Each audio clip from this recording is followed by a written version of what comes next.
there's huge potential here to have a fantastic dawn chorus and for the halo effect from the predator-free kaikuku to benefit the rest of the Picton Waikawa area. And Victoria Domain is a key part of that equation because as birds breed up with kaikuku, they need to go somewhere. And they can't all just stay on one little tiny scrap of land. So in terms of a long-term future, Victoria Domain is really important because it's a protected area, it's forest, and it could have a really important role to play in terms of just restoring that dawn chorus in this area. But what I always say to people is, if you want the birds, first thing is you've got to have a native forest. And so you've got to start with your building blocks. And to have a native forest, what we've got here is areas of early stage regeneration. It's kāruka and manuka and broadleafs coming through. But to ensure that it's actually going to be a native forest there, you've got to do weed control so that the natives are allowed to come through and dominate. And that's where things like wilding pine and sycamore control come into the equation. And the second part of the equation is you've got to manage the ungulates, the pigs and the goats and the deer, which can compromise that native forest succession. In an area like this, you're pretty lucky because it's basically an island. It's protected by subdivisions and urban areas. So that part of the equation, the ungulate part of the equation, doesn't threaten Victoria Domain, which makes it a great site in terms of potential restoration and adding to that whole kaikuku equation. So the big thing that needs to happen here in the short term is weed control. And that's really the focus of today. And so I just want to talk about what we're planning to do and hopefully just communicate some methods and some approaches that you can use to do weed control if people are keen on doing a bit when they're in the area. So just starting with the project that we've got. Last year we wrote a management plan. Most of the seed source is coming from the private land adjoining the domain. It's not originating in the domain itself. So it's seen as very much a community initiative. It's not about the council just doing something in isolation, but it's about the community working together across private land and public land to deal with the weed problem, which is where the Guardians got involved. They're a community group and they're really keen to be involved. And so what we want to do is address the sycamores and the other tree weeds with the idea of getting rid of the spread within the domain, but also addressing some of the seed sources on private land as well. And as I say, the Guardians is a really good vehicle to do that. So the Guardians raised some money from the Rata Foundation, which is Canterbury Community Trust. It's just been renamed. So they've got a bit of a budget to do some work here. So I'm going to talk about those tree weeds that we're looking to control, with the hope that other people are also doing bits and pieces if they're aware of the issues. So the first thing I'm going to do is just show you some of the tree weeds that we're finding. I haven't sorted this out.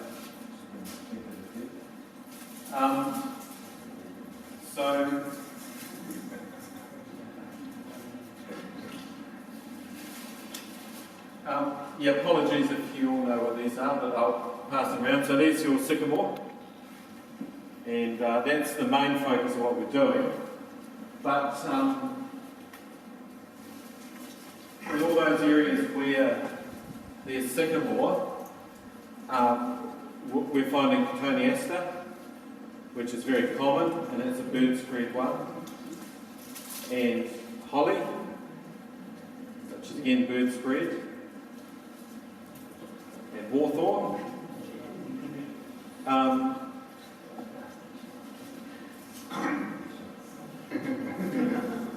And also, quickly, that's Darwin's barberry.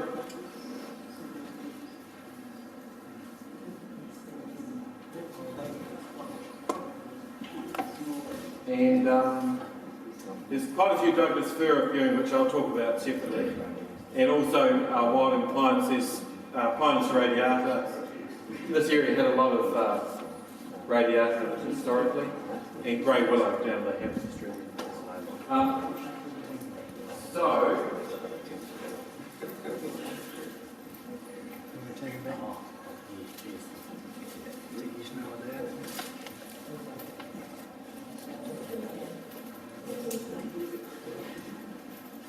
So basically, where you're finding sycamore, I cut all these in the same areas. So basically, all of these tree weeds are found in the same areas where the sycamore, and most of them are originating from private land, and they're ending up in the domain. So it's really important that we try and control them.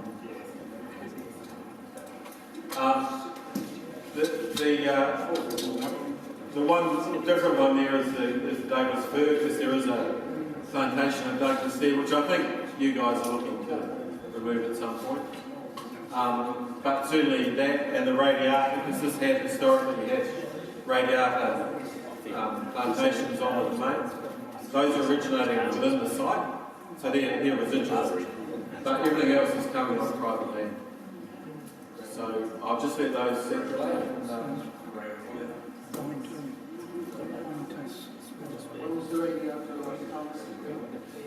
Robin Road.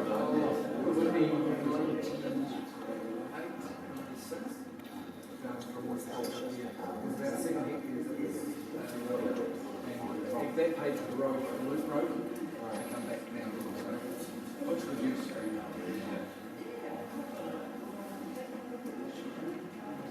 Private land. So they're the things, while we're doing the sycamore, we want to treat those species in particular. There's a few others that I found up there, Harkia and Robinia and so on, but these ones are all pretty distinctive and easy to identify. And the other thing that we're seeing a lot of is old man's beard here and Japanese honeysuckle. I'll talk about old man's beard separately. So I'll just introduce you to some herbicides. This stuff here is called extract basil, and it's a mixture of triclopyr, which is basically grazon, and it's carried in an oil, and it's an esterized oil, so it's designed to penetrate into the bark of the tree. And this stuff is really good for tree weeds. I just want to tell you a few things about it. It's got, I think you're all aware of hazard classifications. Every herbicide comes with a number like 6-1A or whatever. And it says it's a skin irritant or an eye irritant, or it's a carcinogen, or it's threat to aquatic waterways and so on. This stuff here has got 9 hazard identifiers. So it's not a great product in terms of the public using it. It's not something that you want to use willy-nilly. It's a serious eye irritant and a skin irritant, and it's very toxic to aquatic organisms, so it can't go anywhere near waterways, and it's also flammable because it's carried in an oil. So this is a really good product, but it's really for commercial use by contractors, and we use it a lot. So I'm going to talk to you about that. And the other two I brought along, and this is more for community use, is this is a gel. So this is cut and paste glyphosate gel. And so glyphosate, by contrast, this has got one hazard identifier on it, which is, I think it's eye irritant. So it's a lot more user-friendly, and it's a gel, so that you've just got a brush there and you use it that way. And this one is a methylphenone gel. So met is what we use on wilding pines, and it's a very effective treatment for woody weeds. But it's got a few more hazard classifications. So this one you have to be an approved handler to use if you're using it commercially, and it's persistent in the soil, unlike glyphosate. But the other three I just want to talk about in terms of the weeds.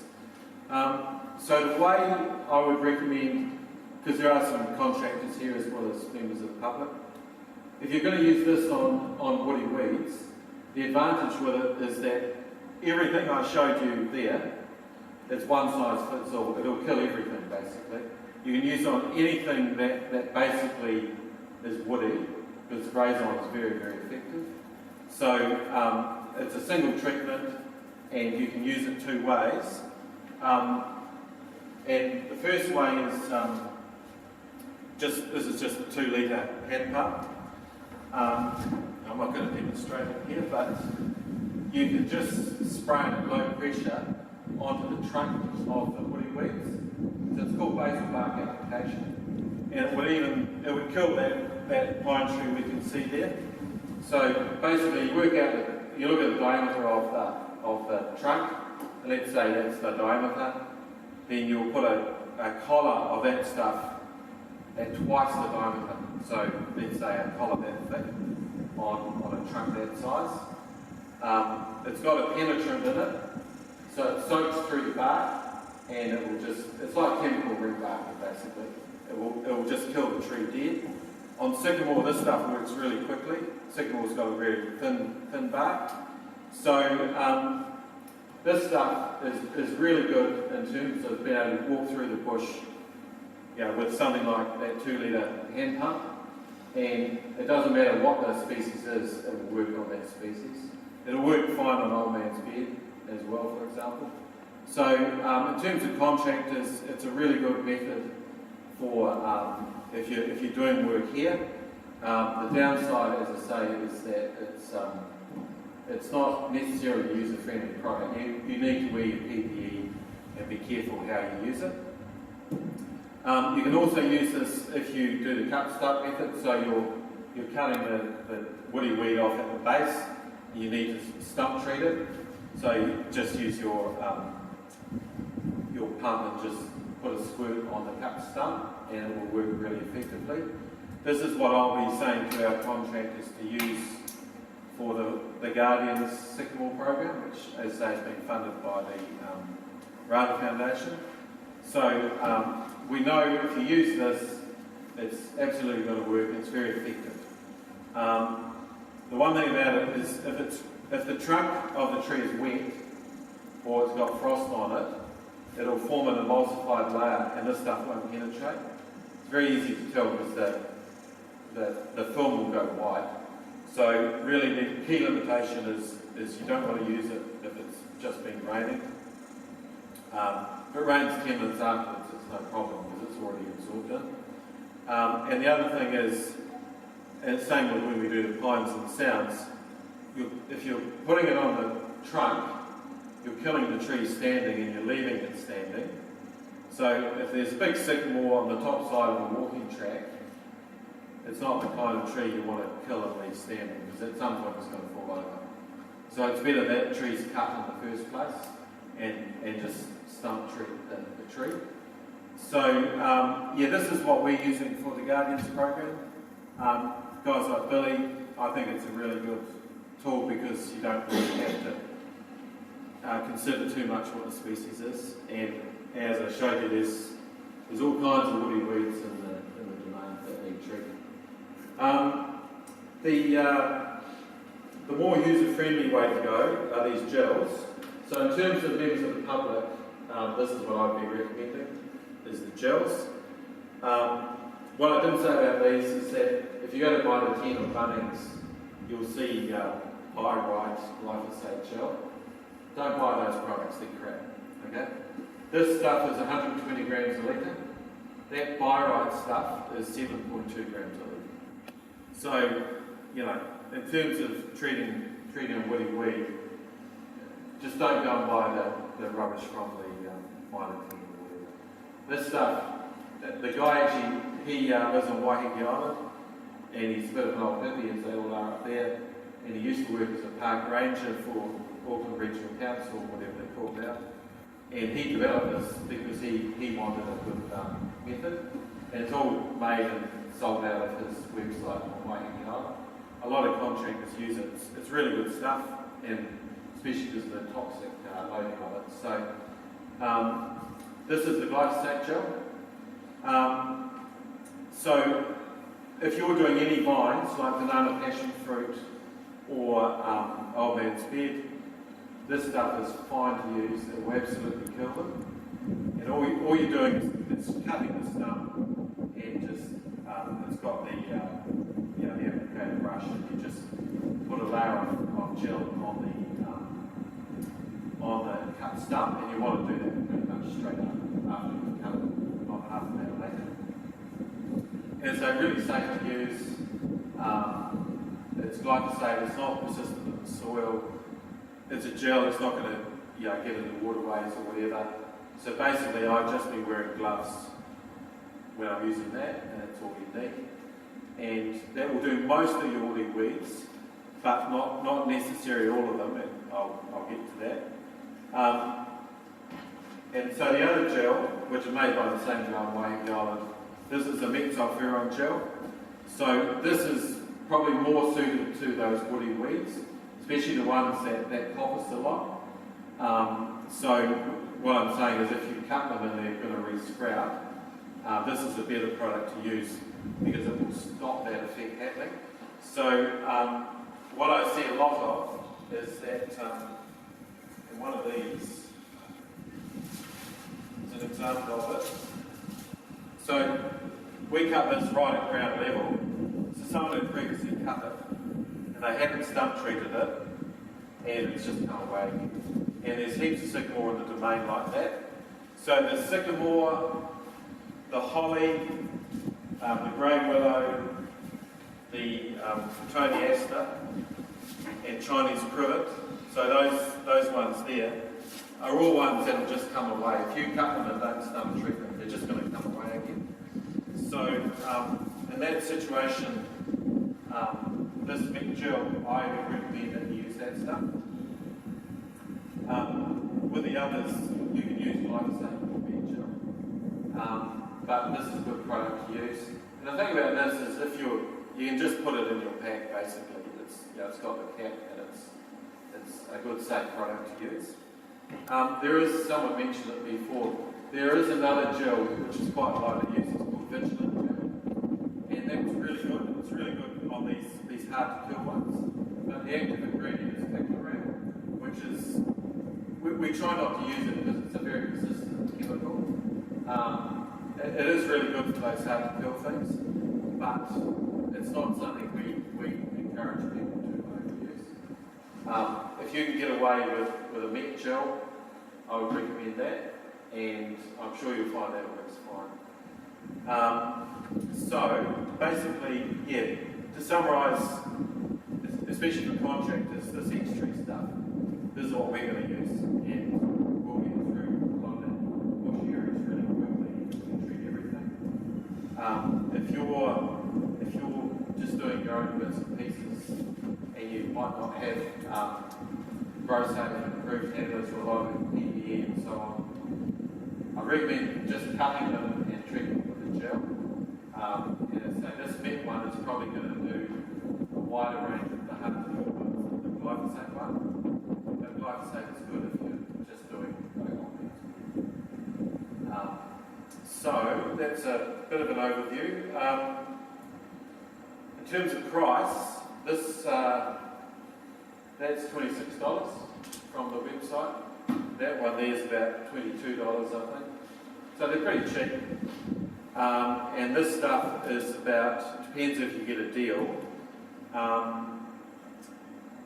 you're probably paying between $5 and $7 a litre. So that's 20 litres is 20 litres. Yeah, that's right. Yeah, between $5 and $7 a litre. So this is relatively more expensive. But these are really good for the community to use. There's a program in Golden Bay called Project Divine, which Forest and Bird runs. And what's happened there is the council made banana passion fruit and old man's beard, declared them as weeds under the RPMS. So landowners had to get rid of them. And a community group was set up on the back of that, offering to do all the work if landowners contributed 30%. They've done an amazing amount in Golden Bay and just absolutely transformed it because it was very, very viney over there. And they've done the whole thing with that. That's all they've used, except where they go and hose really thick infestations. So, and that's a classic example of the community in action. And an ideal product for use. So that was banana passion fruit and old man's beard? Over there, yeah. So yeah, good user-friendly products. Don't buy the cheap imitations. Now, by the way, I don't get any commission from the guy buying it, but yeah. Can I just ask you, the commercial in the white drum there, you're saying that it's absorbed quickly enough to not get into the water courses, because especially down below Hampton Street where you've got into... Yeah, so when you're using this, you chemical ring bucket, so you put a collar of liquid on the trunk. Yeah. But part of the protocol for a contract, which would be in any contract I write, is that just to the point of runoff. So you're not soaking it so that it's running down into the soil. And you can do it this way on the tree. You can do it anywhere on the height of the trunk. So the specification is you're not doing it such that it runs off into the soil, because that is persistent in the soil. Yeah, quite a few of the source trees are very close to the... Yeah. In which case you'd use a gel. So, yeah. But, I mean, you pay commercial guys assuming they know what they're doing. So, I would be comfortable, well, we've certainly done it in other places. We've used this close to waterways, but they've got to be using it properly in terms of no runoff. If there's no runoff, it's only on the bark of the trunks. And I should say, I didn't mention that, if you do use that, it's got to be low pressure, so it's not an aerosol spray, it's just a low pressure liquid spray you're putting on, because it's not an aerosol effect that you're looking for. Yep, any other questions on that stuff? Yeah, comment on that is when you talk about all these big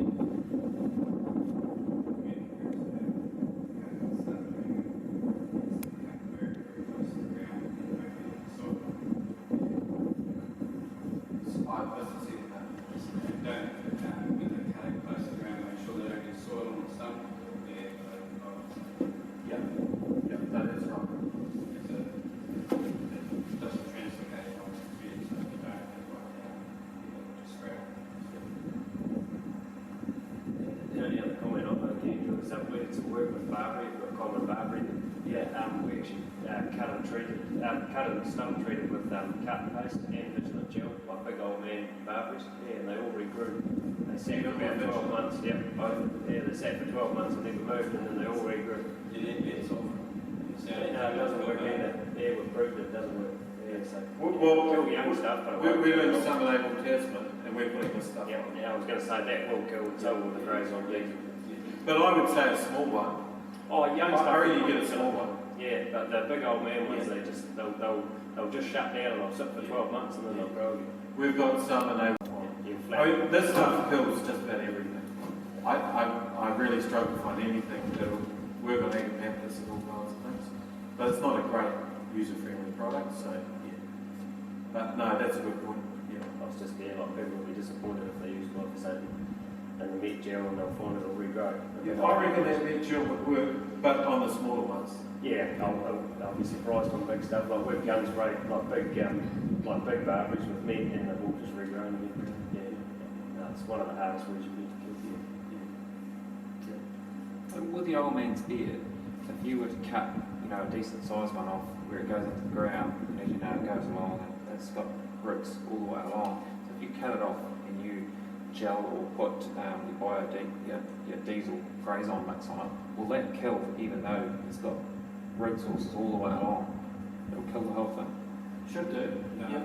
you'll have to cut it every time it suffers, because Yeah. the herbicide, if you spray old man's beard with ordinary glyphosate, which is really effective, but if you leave that much and you come back in a year's time, that plant growth, it does, for some reason, will not translocate through old man's beard. So that's why you've got to cut it so close to the ground, and if you suck it like that, you actually have to cut. If you can't lift it out, you've got to cut it.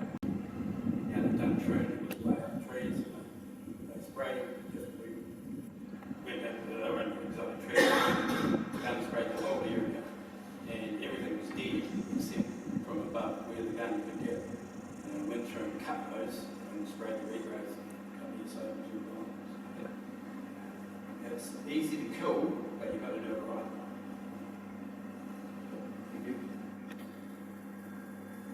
Wattles is the other one. I didn't give an example of wattles, but a few wattles around. Not a major threat in terms of bush cover, but there's still a few that people are seeing them. So, yeah, all the other weed species.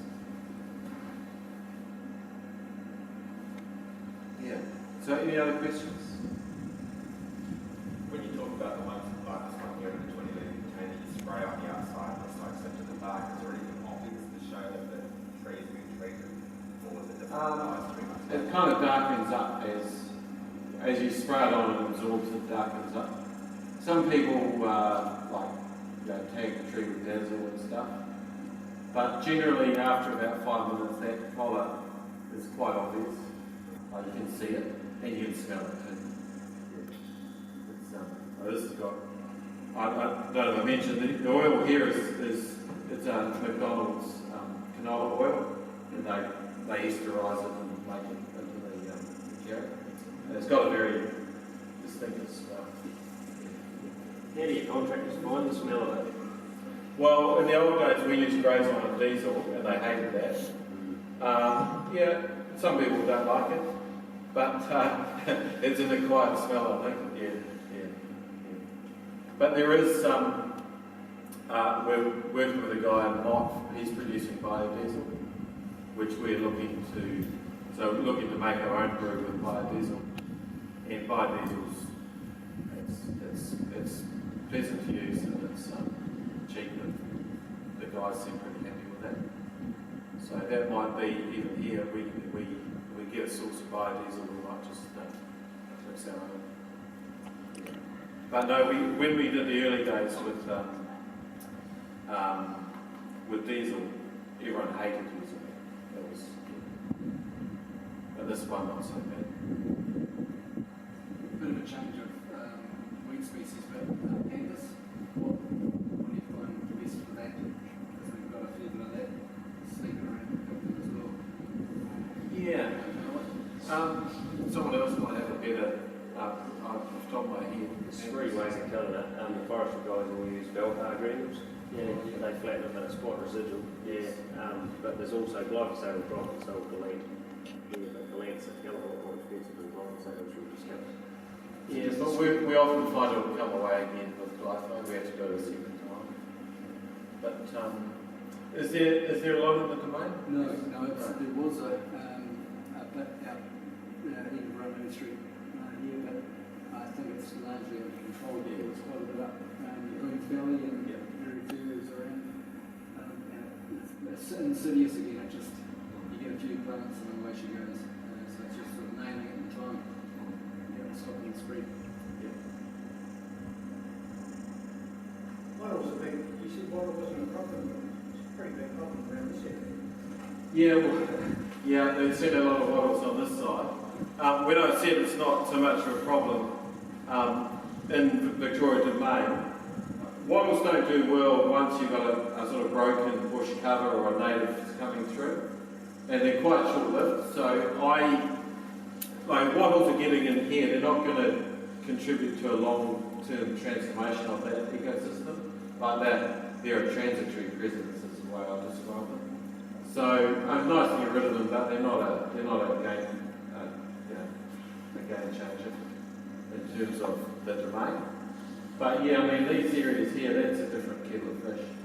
And the other thing about wattles is for aspirin and so on, they're a real problem. So that's just a solid wattle. Yeah. But no, I was referring to the domain. Those products, are they all on the same website? No, these two are. The website just cut and paste. I've got the guy's card and something. But that one, you should be able to buy that at the rural supply stores. But you need approved vendors for that one. In fact, you do. They don't ask you, but you should be asked for it. I think they're bringing it to life now, aren't they? Approved vendors. It's not on any labels yet, but I'm pretty sure that's changing. So. Well, that's the other thing.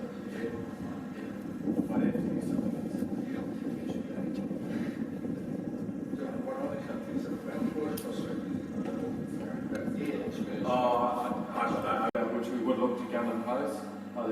carpets of blackberry and Japanese honeysuckle and all kinds of crap. But in the areas we're talking about, we were just picking out the individual tree weeds. I would have thought, the native regeneration of the sounds is so naturally abundant, with the climate of rainfall, absence of goats here especially. I would just let nature do its thing. Certainly if we do some garden hosing around the margins, that'll be very planted, because it'll just be a waste. But we're not looking at doing that at this stage. But no, we're liking the sounds. Things, it's like under the pines. The poison pines within 3 years is just a massive Prosmers and wineberry and porroporo and stuff will come up naturally. You don't have to intervene. And if you wanted to put some sort of like a canopy species in there? Yeah, well that's a different proposal. So that's about accelerating the process towards a climax species. So you underplant under a good healthy understory, which is what Paul's Totrus for Totrus project is. I mean, that's a really good proposal because what you're doing there is saying that we can have polycarps coming through within our lifetime rather than waiting for the whole natural cycle to happen. So look, that's a great thing. So stuff like that actually, you wouldn't plant anything too close to it? Well, if you do it properly so there's no runoff to the soil, you should be fine. Yeah. But certainly there is a residual effect there. But yeah, I can't see that being an issue in terms of total. The sea, if it had come off anyway, because the things around would be dying as Yeah. well. And like with the sounds, we're drilling all the pine trees, there's no, even though meat is active in the soil, because we drill and we only leave the herbicide in the tree, it doesn't affect anything around the tree. So it's not just about the active, it's about how you use it.